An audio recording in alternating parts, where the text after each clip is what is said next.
Hello everyone, I'm Jacina Paris and I welcome you all to the discussion of 20 GK questions from Glad Perspective. इस video में हम ऐसे questions discuss करेंगे आज ही के current affairs से, so I hope you are able to solve all of them. Let's start with the first question. पहला जो question है, it is with regard to which state launched the Elite Action Group for Drug Law Enforcement, EAGLE, to curb the drug menace in the country.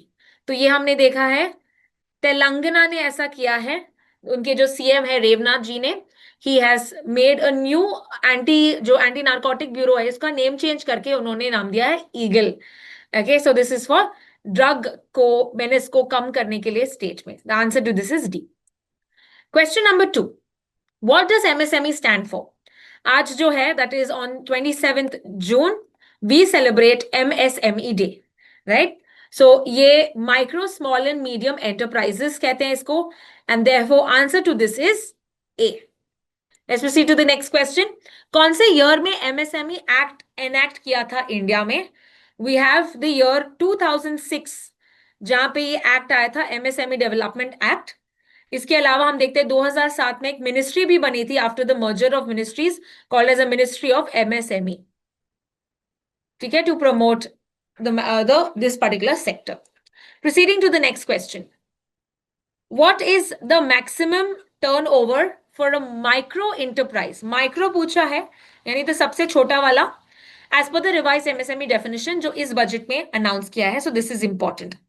तो हम देखते हैं कि the turnover जो था it was 10 crore for the micro enterprises, और ये ऐसे इंक्रीज हुआ 10, 100 and 500. I hope you remember that, right? So this answer is B, 10 crore. Okay, हम देखते हैं कि टर्नओवर था 10, इन्वेस्टमेंट पूछा होता तो क्या लिखते हैं आंसर? इन्वेस्टमेंट होता तो 2.5 करोड़, ठीक है, investment for micro. Let's proceed to the next question. What is the investment limit पूछा है? यहाँ पे देखो इन्वेस्टमेंट लिमिट पूछा है, you need to remember because ये इस साल के बजट का है, तो ये क्लासिफिकेशन याद करना है. Investment limit for small enterprises जो है इट इज 25 करोड़. ये याद है? 2.5 करोड़, 25 करोड़, 125 करोड़, ये मैंने ऐसे ही याद दिलाया था आपको, तो ये याद रखना. 25 करोड़ जो है this is for small enterprises, for medium enterprises and for micro enterprises and medium enterprises. Proceeding to the next question, MSME in India are the second largest employers after which sector?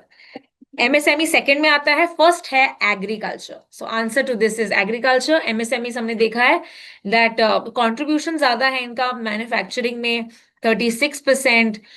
With regard to export की भी बात करें तो 45% यहाँ पे exports भी हम करते हैं. ओके, यहाँ पे नेक्स्ट क्वेश्चन है कि MSME contribute approximately what percentage to India's GDP? GDP में कितना करते हैं? जीडीपी में करते हैं 30%. तो इसका आंसर है बी, 30%. And we've seen अलग-अलग significance of MSME in the daily news analysis. Proceeding to the next question, which of the following industries is considered part of MSME? So जो भी production करते हैं businesses, smaller businesses, right? तो हम देखते हैं कि हैंडलूम्स जो है ये मैन्युफैक्चरिंग इंडस्ट्री की बात करें तो यस ये एमएसएमई का पार्ट है.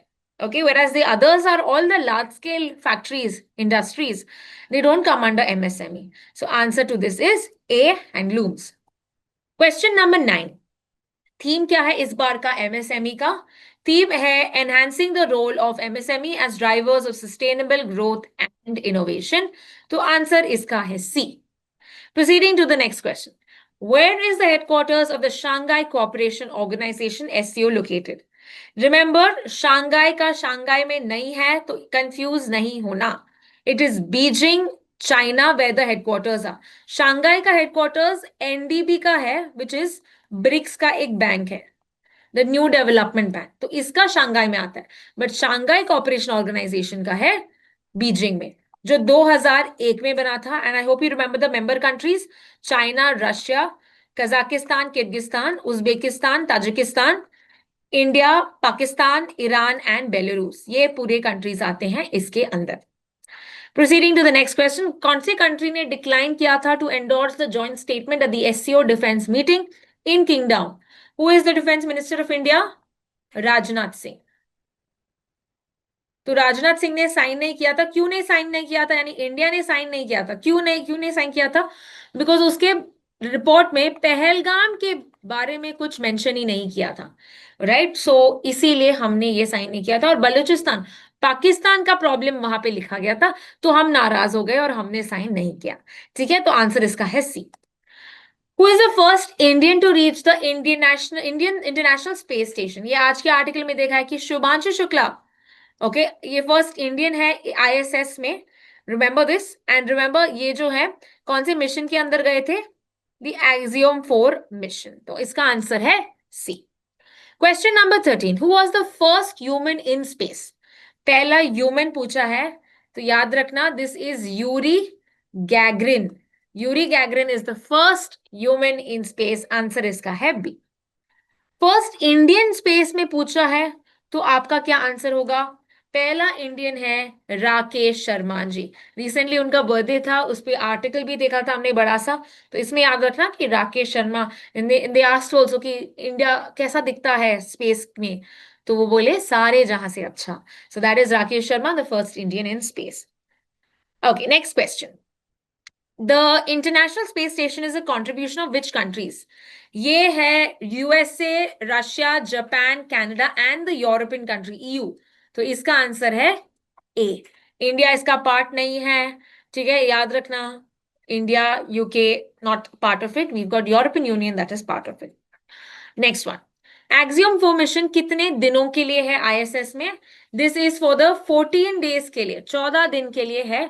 और हमको पता है आज ही के दिन ये आईएसएस, यानी सॉरी थर्सडे के दिन, थर्सडे 4 बजे ये पहुंच गए आईएसएस में। So that is important. Okay, next, by which year does India plan to develop its own space station? हम इसका पार्ट नहीं, आईएसएस का पार्ट नहीं, हमने खुद का बोला है हम बनाएंगे बाय 2035। इसको कहेंगे एज भारतीय अंतरिक्ष station. Proceeding to the next question. खिलादी या खिजदी एक्सकवेशन साइट ये कहाँ पे लोकेटेड है? This is located in Tamil Nadu. और तमिलनाडु के अमरनाथ जी को शिफ्ट किया गया था नोएडा, तो इसीलिए ये आर्टिकल हमने देखा था। तो आंसर इसका है सी, तमिलनाडु, जो संगम एज के बारे में बताता है। Who is India's current union cultural minister? Culture minister है गजेंद्र सिंह शेखावत। ओके, तो इसका आंसर है B, Gajendra Singh Shekhawat. Next one and the last question of the day, ये कल के आर्टिकल में भी हमने देखा था जब इमरजेंसी चल रहा था। So let's see if you are able to answer it. Which committee was constituted after the 1975 emergency in India to to inquire into the excesses committed during that period? The answer is Shah Committee. Okay, it was headed by J.C. Shah.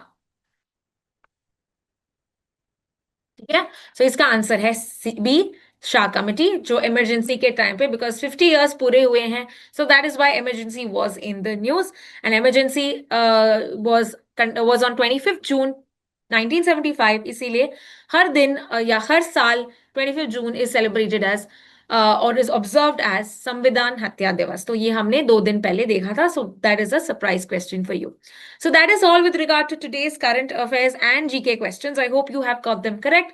I will see you in the next video. Thank you so much for watching.